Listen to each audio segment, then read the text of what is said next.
You talked about we've only discovered 1% of Egypt. At the small amount of knowledge that we have, and you're absolutely right, we need to be more humble. But we also need to recognise that the stuff that we have discovered, we haven't always got it right.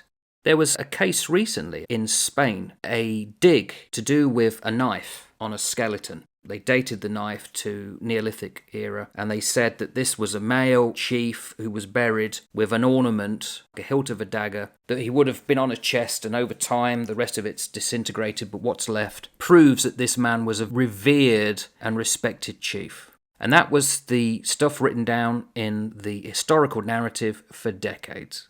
Recently, somebody decided to look at that skeleton and said, it's a woman. So the whole narrative is now going to have to be rewritten.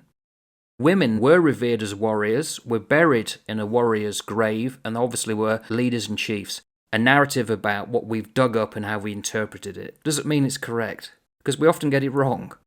The arrogance of all of this really annoys me. We don't know all of these answers, and we need to be a little bit more slow to jump to the conclusions with what this must mean and what this doesn't mean, and to dismiss it out of hand. And you should never do that.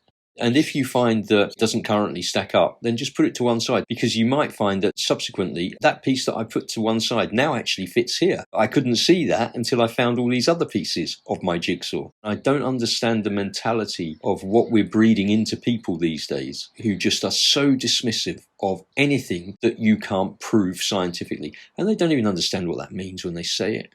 Think about the Yellow Pages. It's a book full of facts. And some people, that's all it is. It's a place to go and find some numbers. But you're not considering who put this together, why was it put together, who does it benefit? It benefits us all, and it will alter and change over time. But in other words, think about the endeavour that we have made to create a book that will help people quickly find phone numbers in your local area.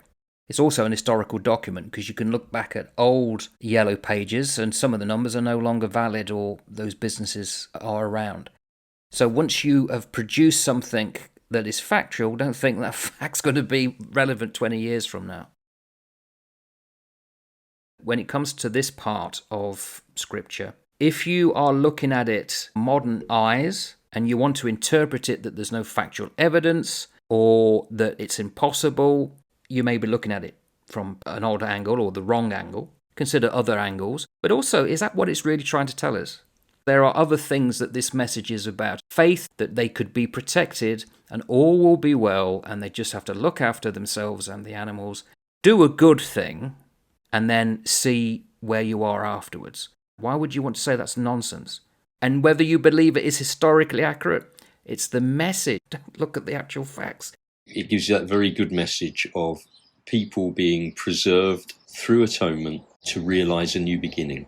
That, to me, just speaks within the Christian faith of the atoning sacrifice of this God-man who enables people to move into reconciliation with the Great Spirit that we call God the Father. And they are now preserved through the atonement in order to realise a new beginning. And this is the foretelling of that event that was going to happen thousands and thousands of years on in a different imagery. So I think that's the big principle to take from it.